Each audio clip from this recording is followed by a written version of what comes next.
Hey guys, welcome back to my channel. This is the second part for Been There, Done That. If you haven't already, go like my previous videos, go watch them, they're not very good.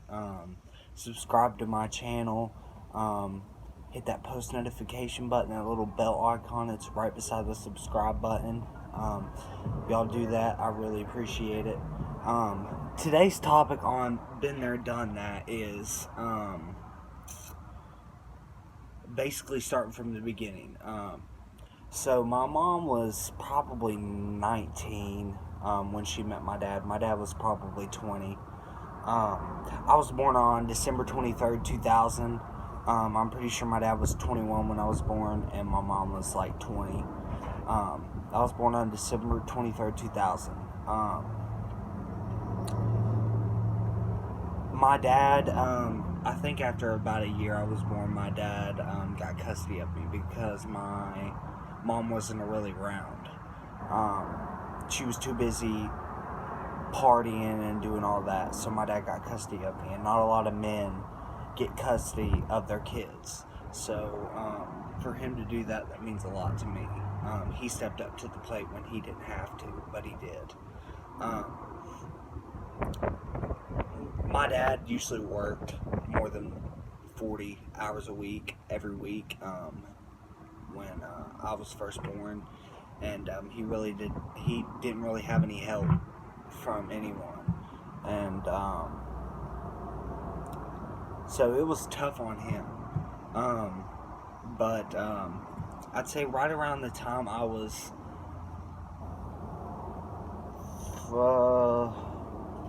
I don't know what I was saying, but yeah, my mom was never really there for me growing up. I guess you would say.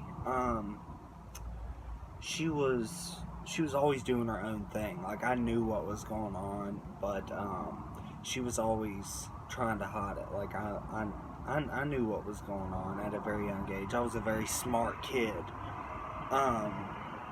But right around when I was about 4, maybe 4 or 5, I was sexually molested by my cousin and several other people.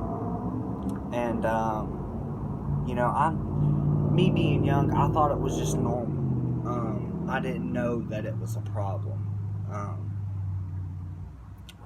So it continued on through the years till I was 13, and that's when it stopped. I ended up, I'm not proud of it, but I ended up sexually molesting my brother and my cousin, and I went and got help. I don't have those tendencies anymore. I don't think of little kids like that anymore, which is amazing. I'm proud of myself that I went and got help, and that they helped me not to have those urges or tendencies, or thinking about kids that way anymore. I love kids.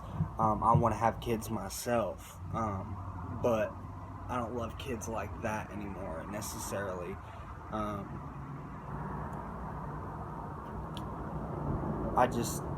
I'm lost for words. I mean, shit happens. Shit does happen, but that don't justify my actions. I did something very, very awful, but I owned up to it, and I realized that I needed help, and I went and got help, and I'm glad that I'm not like that anymore. That I can actually be around kids and not think about them that way. And most of y'all will get mad about that. And you have every right to be mad about that. I don't think like that anymore. I'm a whole different person. If it wasn't for a couple of people in my life, I'd probably be in prison as a child molester, but I'm not, because I went and got help. So back to when I was little. 4, I was sexually molested. Yeah, my mom was never really around. I'd see her every weekend, but on those weekends, all hell broke loose all the time. That's how it was. She had a boyfriend that my little brother's dad. I'm not gonna say names to start controversies, but he was something. He was a piece of work. He treated us very badly, as you would say. He was awful to live with. But yeah, he would treat us badly. There were nights where he'd wake up in the middle of the night screaming and cussing because my mom did the last of the drugs and there was no more. And he'd be pissed and he'd beat the shit out of her, beat the shit out of me. You know, my mom was pregnant with my brother at the time. I was like, I truly don't know when my brother was born, to be totally honest with you. I have so many siblings, it's hard to catch up. If you know me, you know I have a lot of family, a lot of siblings, so it's hard for me with birthdays. I'm not very good with birthdays. But my mom was pregnant with my brother. I don't know what time, or I couldn't.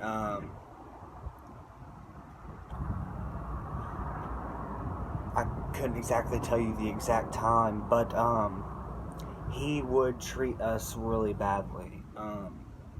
He'd make me not want to go see my own mother, and I didn't really like seeing my mother, to be 100% honest with you. Mom, if you're watching this, I'm not trying to hurt your feelings. I'm just trying to state the facts, and if I get something wrong, I'm sorry. And same with my dad or my stepmom. If I get facts wrong, I'm completely sorry. But this is to the best of my knowledge of what I remember. I'm not trying to do what everyone else remembers. I'm trying to do what I remember and what affected me. And he treated us really badly, my mom's boyfriend. He would treat us horribly. My mom was pregnant with my brother. Don't know exact time. Sorry, got sidetracked. Don't know the exact time, but he would treat her awful. He would beat on her while she was pregnant with my brother. He threw her through closets, threw me through closets, choked me, choked her, hit on us. I got thrown out of a moving vehicle once. Not the funnest thing to ever have done to you. It was very awful. I've gotten locked outside by him in the cold, and luckily one of his sisters, my aunts, heard me screaming help, and they let me inside, and they helped me. And he was awful, but he was good at the same time. I love him to death. He's basically my stepdad. My mom and him never got married, but he is basically my stepdad. I love him to death, but also a part of me really hates him, like deep down hates him because of what he done to me and my mom. So back on that, he was with my mom for a while. They broke up. She got together with another boyfriend, and I think around like 6 or 7, I noticed some of my stuff go missing. As I told you before, I lived with them lived with her on the weekends, and I lived with my dad through the week to go to school because my dad had full custody of me. My dad's amazing. I think the next part 3 will be solely about my dad, because he doesn't get enough recognition, and he deserves it. But back to what I was saying. About 6 or 7, I started noticing my stuff missing. And my mom really didn't have any motivation. All she would do is she would sleep during the day, go out at night, get her drugs, get high, stay up all night, sleep the next day. So there was really nothing to do with her. She lived with her mom and my dad. I'm going to call them Mimi and Papa. That's what I call them. I'm not naming their names. I don't want to put them out there. They're living their life. They're having a great life. I'm not trying to put them out there. I love them to death. Love you guys. They would live, her and her boyfriend, my brother's dad, They lived with my Mimi and Papa, and they caused a lot of hell for my Mimi and Papa. Um, my Mimi and Papa put up with a lot of shit with my mom and my uncle, her brother, and it wasn't easy on them. My mom really had no motivation, so she was going to get an apartment, and she didn't want to move. So I hounded the fuck out of her to move into that apartment, and she finally did. And the day we went to go check it out and make sure we were okay to move, my Nintendo 3DS goes missing. She blames it on a cousin, and that cousin does have a track record of stealing stuff, so I don't know what to believe. I don't know what happened. It is what it is. Shit happens. I'm not mad about it. It's in the past. But we moved into that apartment, and that's when I started doing shit that I wasn't very proud of. Me and my cousin, I'm going to call him cousin number 1, and his brother, cousin number 2, with my brother, or my bub. Me, my brother, and cousin 1 and 2, we would get together, and we basically ran the neighborhood during the summers and whenever I went on the weekends. And during this time, my brother was like 4 and I was 8, so I think there's like a 4-year age difference, because right now my brother's 12, so probably 6-year age difference. I was probably, I don't know, I ain't getting into it, but I was probably 10. My brother was very, very wild during this all hell broke loose phase. My brother was a very wild person to be with, and like I said, we basically ran the neighborhood in the summer and during the weekends when I was there, because I wasn't there a lot. But I was, we'd steal from Dollar General, and we'd cuss out the employees and stuff like that. Us being kids, not proud of it. It happened. I'm not proud of it. My brother, 4 years old, walking out of Dollar General with bags of stuff, cussing out the employees and flipping them off, then coming to my mom's house, waiting until the cops arrived, and then ran. It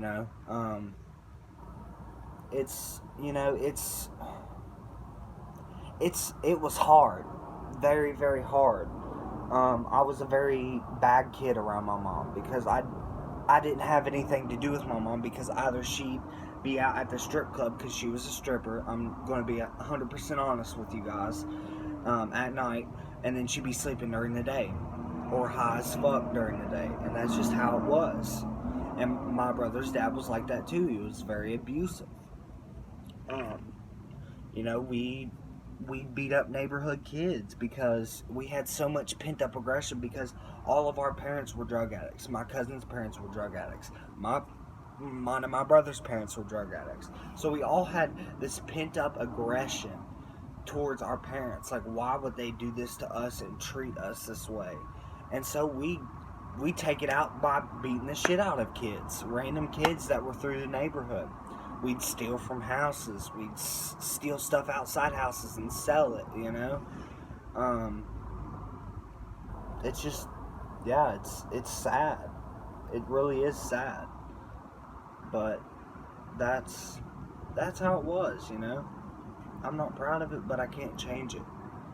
Wish I could, but I can't. Ultimately, I can admit, A, I fucked up, and A, I did that, and I'm not going to do it anymore. But growing up with my mom was hard. When I turned about 12 was when I hit middle school, and that's when I started getting real depressed, because I'd see my mom's name in the paper, prostitution, all that stuff. And kids will make fun of me because my mom got arrested on a prostitution sting. And, that's when I started getting depressed and cut myself. And it's You know, kids are fucking mean these days. They really are. Like, why treat everyone else badly, you know, because maybe something in your life has gone wrong. You know, when I was in school, I never really talked to anyone. I was annoying, yes, when I did talk. But a lot of people didn't understand what I was going through every day. And a lot of you all that are watching it that I went to elementary school and middle school with, you know, I don't hate you all. You know, I don't hate you all that you all treated me badly. All I gotta say is fuck you for treating me badly. Because you would have had a great friend. And, you know, no one ever understood why I was the way I was. Everyone thought I was this weirdo and stuff. But deep down, I went through a lot of shit that no one else understood. I was alone for a long time. I had no friends through elementary school. I had like one friend in elementary school. I will not say his name, but he will know who it is. He lived right down the street from me, and his grandma and grandpa was very, very nice to me. And his mom lived right next door to me. She was so nice to me. They treated me with open arms. He was my best friend. And, yeah, that was the only friend I had all throughout elementary school and middle school. High school, I had one or two friends. I graduated this year. Every year I had a friend that was a senior, and they graduated, and then I had to make a new friend. I knew a lot of people, but they weren't my friends. You know, and then middle school last 2 years or 3 years of elementary school was the roughest period. It's when I was doing fucked up shit. You know, I remember a lot of things about my mom, but you know, it's I'll get into I'll get into that a couple of vlogs down the line in this series. But middle school and elementary school and high school were tough. School was tough. I had a hard time learning. I was on a roll in elementary school in my 6th grade year of middle school, and then it just went down from there. When everyone found out that I was sexually molested and that I sexually molested my brother and my cousin, my stepmom, she feared for my other siblings that were in the house. She feared that I would do the things that I did to my brother to them. And that exactly wasn't the case, because I was getting help and I was understanding that it's not okay to do that. It's not normal. Because my thought of it was, this is normal. This is how everyone, you know, does it. And when in that case it wasn't. And she had every right to kick me out, don't get me wrong. I love her to death. I understand why she did what she did, because she was protecting the other kids that were in her house. But still, it was a pretty fucked up thing to do. Well, my dad and my stepmom number 2, love you guys. They stepped up to the plate when, you know, none of my other parents stepped up to the plate. And my stepmom number 2, I'm not going to say her name. I don't want to start any controversy, but she is a godsend. I truly believe she was sent down to heaven just to parent me. You know, she is an amazing mother. I'm proud to call her my mom, because at the end of the day, if I truly need something, I can call her and she'll be right there, right beside my side through whatever I need, whatever I'm going through. And she means the absolute world to me. She stepped up when none of my other moms did. My real mom, she was out there doing drugs, prostituting, all that stuff. And, you know, that's when stepmom number 2 stepped up. My stepmom was kicked me out, didn't want anything to do with me, didn't talk to me. So stepmom number 2, she stepped up, and she was the mom that I never really had. I didn't have any valuable women figures in my life. My mom, my real mom's mom, Mimi, she was the only one there for me through all those years. She never left my side. She always believed in me. And if you're watching this, Mimi, I love you to the moon and back. You mean the world to me. She saved me, ultimately. She's saved me from going down the wrong path several times. But my stepmom, number 2, we get in arguments all the time. We'd fight, all that. And because I never had a woman figure, so I didn't think it was normal. So we'd fight. And now we love each other unconditionally. She is an amazing role model.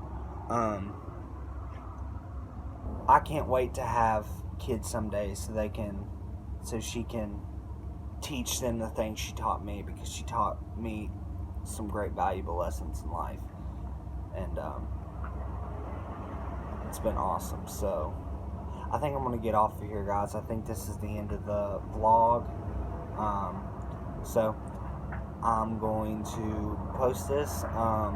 If you haven't already subscribed, hit that post notification button. You guys have a wonderful day. Alright, peace.